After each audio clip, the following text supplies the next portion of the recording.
Okay, so this is our Wattbike studio up at Langdale Lightweights in Mapley. So this is the Wattbike. This is Simon on the bike. Just here we've got the monitor on the Wattbike, which obviously gives nice instant feedback to the athlete, and then we've got it through the computer up onto the big screen here, and this allows us to obviously look at athletes. We can monitor them, monitor their pedal action using the polar view here. So the sort of things that we're looking at doing with athletes is to do things like ramp tests, so we can look at things like max heart rate. We can then get people's training zones. We can then use that for giving people power zones as well. But I guess more importantly, one of the things we're looking at is to actually look at people's pedal efficiency. So not only are we getting data which is coming back for every single pedal revolution through the Wattbike, so we can look at that once we've done things like the tests or training sessions on it. We can look at the polar view, which is this in front of us here, so there's a little snapshot there. That's every pedal revolution. We can look at how efficient the rider is. We can look at their left and right leg, see how the left and right leg are working together, where the peak power force is coming on, so things like where your quads are working, hamstrings are working. So using this data, we can look at where people need to go away, work on drills, maybe on their bikes, their turbos, their rollers at home, and then obviously when they come back, hopefully, and do a retest at some point, 6 or 8 weeks, we can get them back in, do some testing on here as well, doing perhaps some single leg work, just get them working on different things so that hopefully they can move on and develop us. Okay, so you know, why might you go and do any sort of testing? And it's the same, I guess, if you look at something like swim analysis. Why are you going away and looking at swim analysis?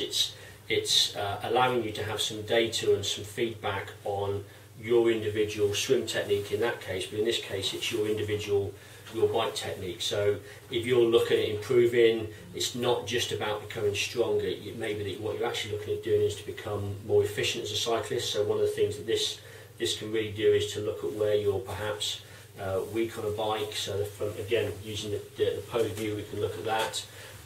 So it's really about analysing people individually. We can get training zones so that rather than just going out and doing random cycling all through the year, we can look at doing all that nice stuff during the winter, the base training, doing specific technical work around the pedal action, and just basically putting an individual program. Yeah, so if it was someone that just was looking, rather than having individual coaching, if they were looking at having just a one-off test, what sort of stuff could we do for them? So certainly we could give them accurate heart rate zones, we could give them then power zones to work to, but more importantly what we can do is give them sort of techniques to go away and work on. So it may be that and it might even be something that's not bike related, it might be something they go away and look at flexibility, because we can see from the test they've done where they're strong and they're weak. So maybe they go away and do some flexibility work, maybe they go away and do some specific work on the bike at home. So we can start doing part of the test could be to do some work on here, so they can feel the things we need them to do, whether it be use the left leg more, use the right leg more, get the feeling for what that feels like on the bike, and then go away and practice that on their own bikes at home. So when they're out on the road, replicate that feeling of what they need to be doing, and then come back and hopefully see the improvements. So if you're going to book on for a test, you can either contact me via my website, absolutetriathlon.com, via Facebook or Twitter, or contact myself or Mick at Langdale Lightweights direct, and we can certainly have a chat to you about what we can do and book you in for. Hi, I'm Richard Baker from Wattbike, and I'm going to introduce you to what the Wattbike is and where it's come from. About 8 years ago we started working with a guy called Peter Keane, who was the head of British Cycling and Chris Boardman's coach, and the idea being if we could create an indoor training bike for him to be able to test his athletes, but also have a legacy for people as a gateway for cyclists to improve and grow the sport of cycling. He gave us a list of parameters that we had to work to. It had to be accurate, it had to be a scientific accuracy of plus minus 1–2%. We had to measure power, which we do. We measure the absolute load that's produced through the cranks. We have a load cell that's on the chain, and this is all calibrated in the factory, and it's calibrated for life.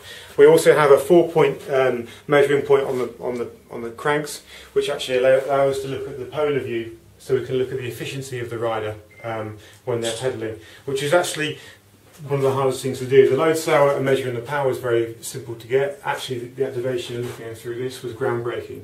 So we all went to the Institute, the Australian Institute of Sport, and asked them what a polar view looked like, or pedalling stroke would look like.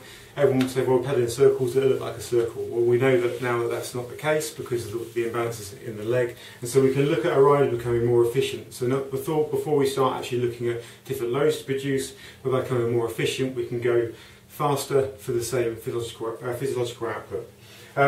We work through our resistance. We use air. It's a smooth way of applying the force. Actually, the bike took 8 years to produce. The measurement system in the bike took 2 years. But getting this bit right took about 6 years, because we had to look at the inertias, and actually we worked with some of the top British riders that are still about today in terms of what they were using in terms of their gearing on the track and on the road, produce the same inertias in here. So we work on the air brake, and we work the cadence, so we know that a certain level on the air brake will produce a certain power at a certain cadence. So it's very, very easy for us to test an athlete on the bike, but also it's very easy to take them through different protocols in terms of looking at their activation in the left leg and their right leg. All of this is captured in live data through the software, so we can look at the percentage of efficiency in the left and the right and the overall. Okay, so we're with one of our athletes, Absolute Tri today, Simon. Just getting him onto the Wattbike just to have a look at his pedal action. So you can see here that here's the polar view, so this is the live data feeding direct from Simon pedaling. So we'll just change that about a little bit and just think then, Simon, about just pushing down with the quads rather than the hamstrings, and just see here how the shape's constantly changing, so it's definitely getting narrower here, which indicates that the hamstrings aren't being used as much. We can also then just think about, Simon, just put more force on your right foot, so really just use the right foot, and again instantly we get the polar view changing, so that there's obviously the power is being generated over this side, which is the right leg here, and obviously the left leg, much smaller shape, so obviously that's indicating the left leg's being used a lot less. And one of the things that we've had Simon on the Wattbike before, so one of the things that we've already noticed with Simon is that you just go back to pedalling normal now in Simon. One of the things that we've already identified with Simon that we're working on, not just on the bike but also off the bike as well, is that he's got to indicate that he's got a tight hamstring on his left hand side, so we're doing some specific stretching off the bike, but also looking at trying to get Simon just to pull through a little bit more on his left hand side. So just think about your right and left leg, and so I'm just working normally, but on your left side just bring the hamstring really into play. And again you can see here how that shape's now changing, indicating more, so we might do this for a minute, then pedal normally for a minute, then back to another minute. You really emphasising the use of that left hamstring, just to see if we can add some extra strength into it, so that over time it starts to even out Simon's pedal action, makes him more efficient, and especially if we're looking at going longer distances, just means that he's going to be far more efficient over that sort of length of time. Very smooth actually, it's a lot smoother than a turbo trainer. Very, very good. It's a lot better than I thought it would be. More efficiency really. Any gains go up for me, whatever I can get out of it, but it's interesting that it has highlighted what I knew I had a problem with my left hamstring, but I didn't realise this would show it up, so it has proved the point. And as Steve said earlier, I think it's looked like a swim analysis. At the end of the day, if I can improve my technique on the bike as much as I could do through a swim analysis in the water, it's got to be a bonus. If I can climb off the bike fresher and probably, hopefully quicker, I'm going to run a lot better. So can't see any minuses, to be honest. Obviously, is it good to have the Wattbike in at your shop?